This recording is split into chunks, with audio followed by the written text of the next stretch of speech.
하나님 말씀 민수기 26장 57절에서 62절 말씀을 함께 읽도록 하겠습니다.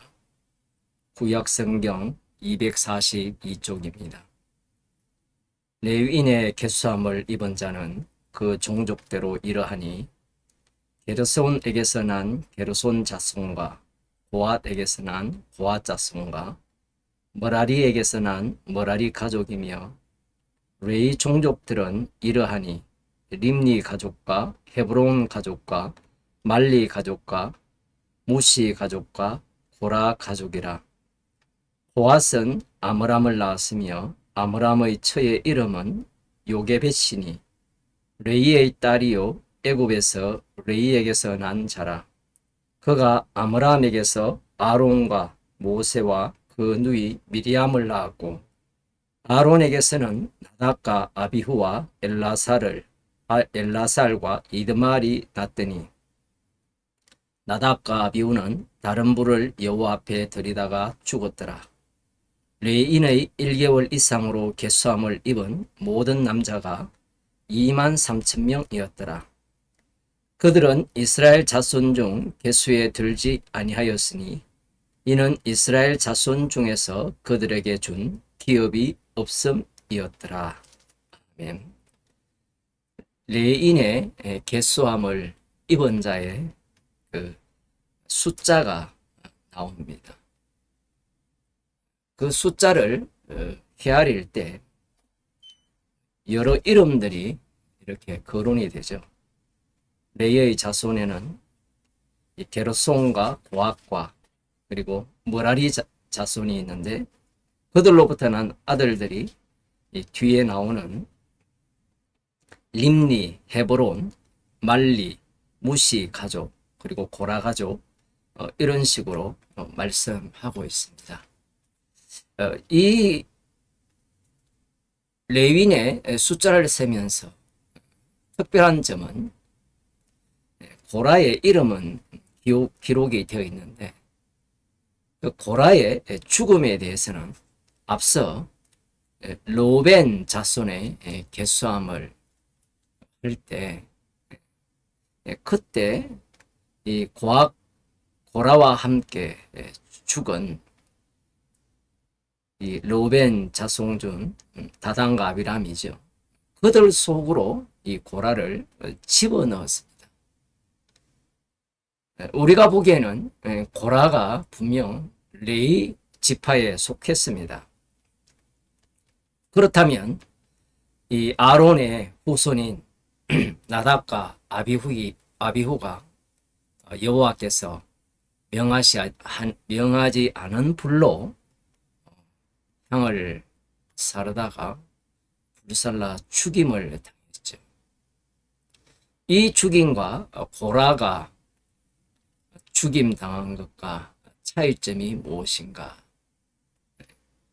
여기에 대해서 우리들은 오늘 본문을 통해서 살펴봐야 하는 겁니다.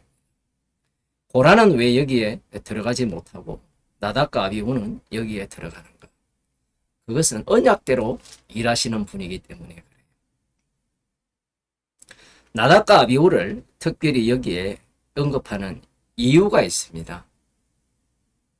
우리는 레위기 10장에서 나답과 아비후가 오늘 본문에 또 나오듯이 여호와께서 명하시지 않는 다른 불을 여호와 앞에 들이다가 죽었죠. 그 이후 광야 40년 동안 이스라엘 자손들을 보게 되면 그들이 여호와께서 주신 율법대로 순종했느냐라고 하면 순종하지 않았죠. 그러하다면 지금 이 계수함을 받은 이 숫자들 60만 3,550명입니다. 이들이 과연 살 자격이 있느냐라는 거예요. 이들은 무슨 근거로 무슨 이유로 살아남았는가?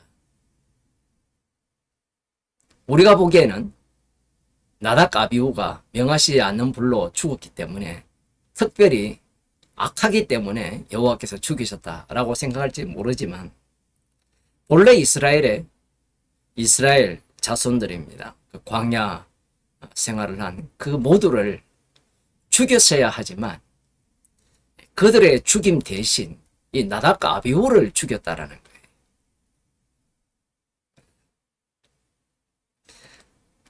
왜 그러냐라고 하면 이 제사장은 희생물입니다. 희생물이기 때문에 우리들 생각에는 온전해야 희생물 역할을 한다고 생각하지만 히브리서에 보면 제사장은 온전하지 않아요. 대제사장도 마찬가지.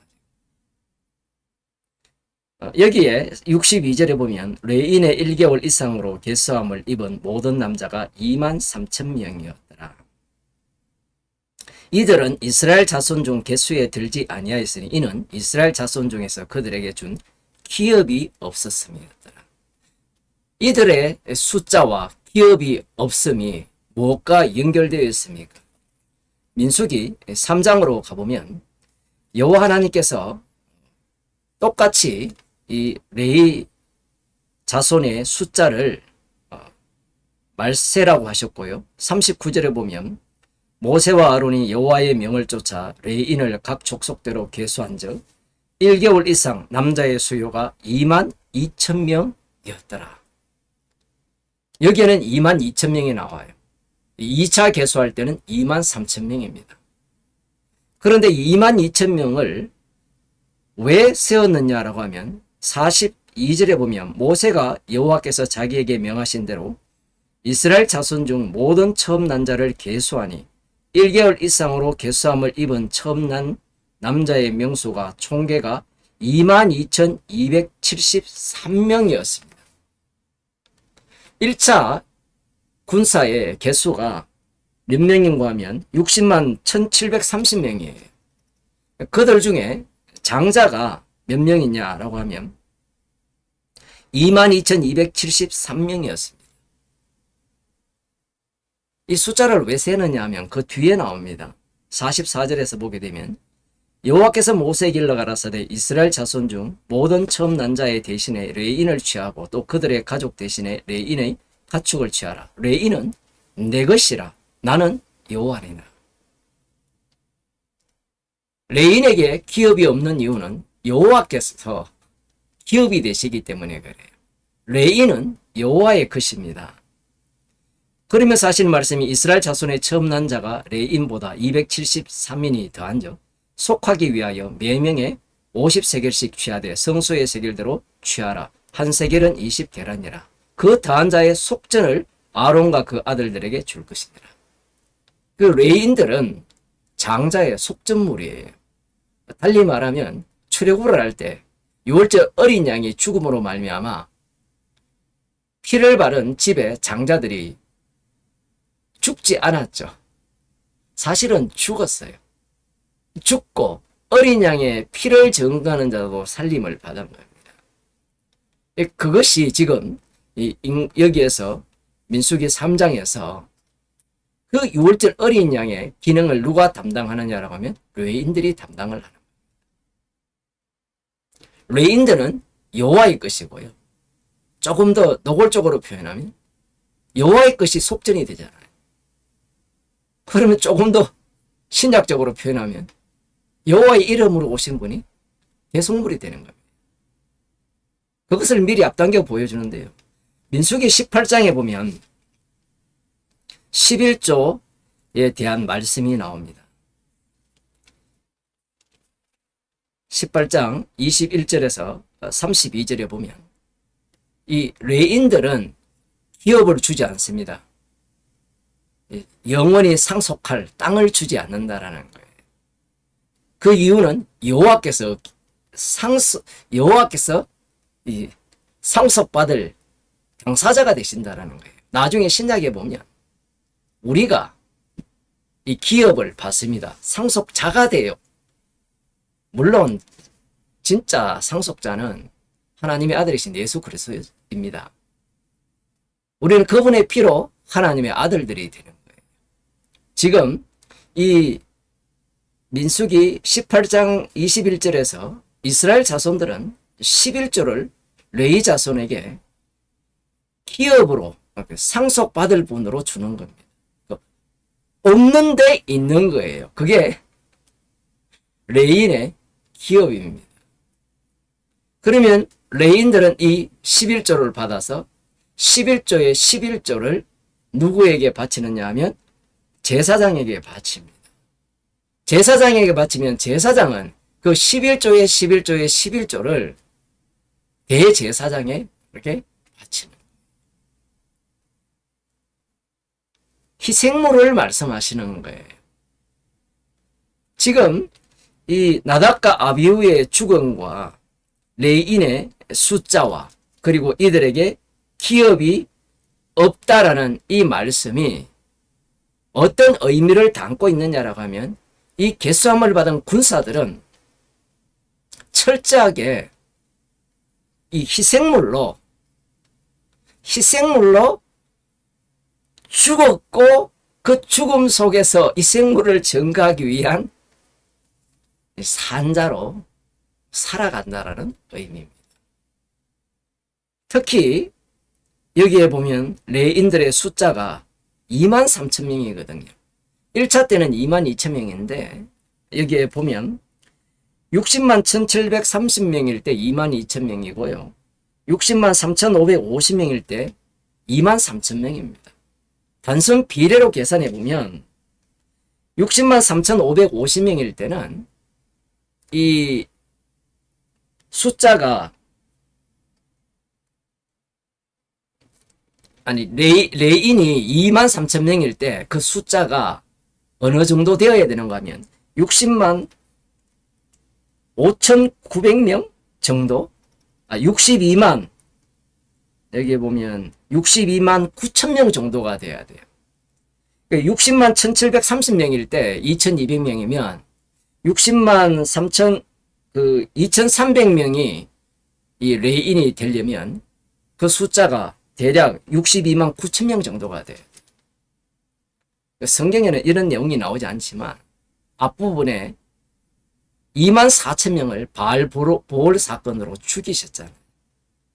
그들이 죽지 않았다면 뭐 1차와 2차와 이렇게 비교해보면 비슷하지만 이 전체적으로 보게 되면 이 속전물이 훨씬 많이 늘어났다라는 사실입니다.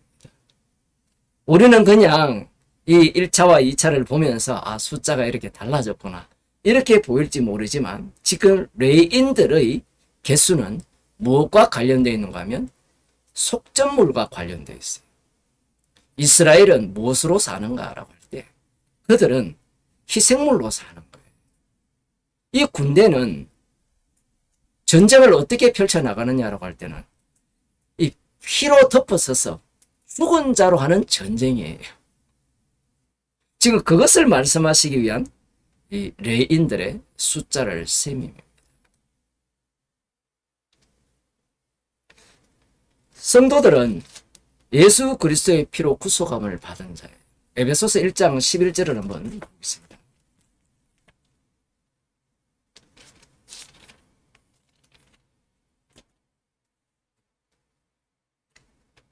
(11절) (12절을) 보면 모든 일을 그 마음의 원대로 역사하시는 자의 뜻을 따라 우리가 예정을 입어 그 안에서 기업이 되었으니.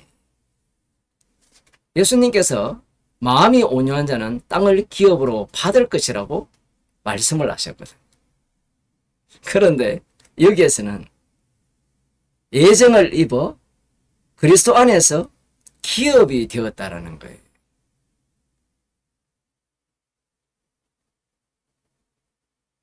기업이 되었다라는 말씀이 무슨 뜻이냐라는 겁니다.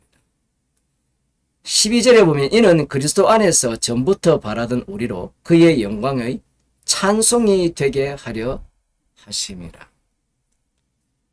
13절에 보면 그 안에서 너희도 진리의 말씀 곧 너희의 구원의 복음을 듣고 그 안에서 또한 믿어 약속의 성령으로 인치심을 받았으니. 성령을 받았다는 거예요. 성령을 받았다는 것은 기업이 되었다는 거예요. 그러면 그렇게 하신 목적이 그의 영광의 찬송이 되게 하기 위함이에요.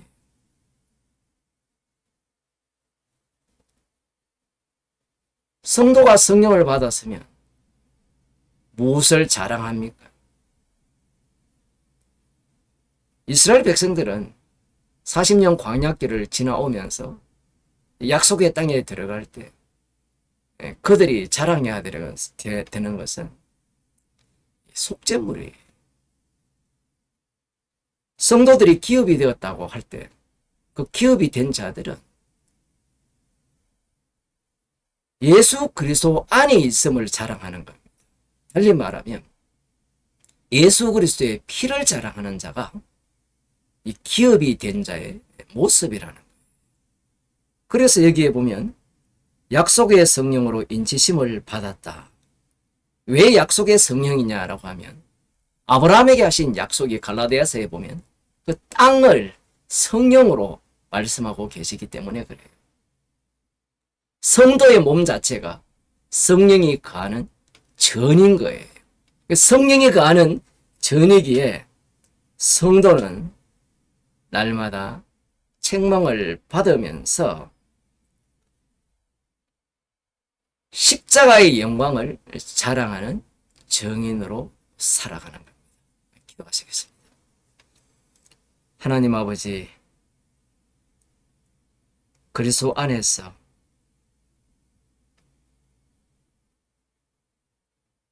저희들을 기업으로 삼으시고 주님의 영광을 참여한 자로 만들어주심을 감사드립니다. 성령께서 저희들과 함께 하시기에 기업다운 면모를 마음껏 뽐내는 자로 저희들을 날마다 십자가의 정인으로 살아가게 함을 감사하는 주의 백성으로 살게 해 주옵소서. 예수님 이름으로 기도드립니다.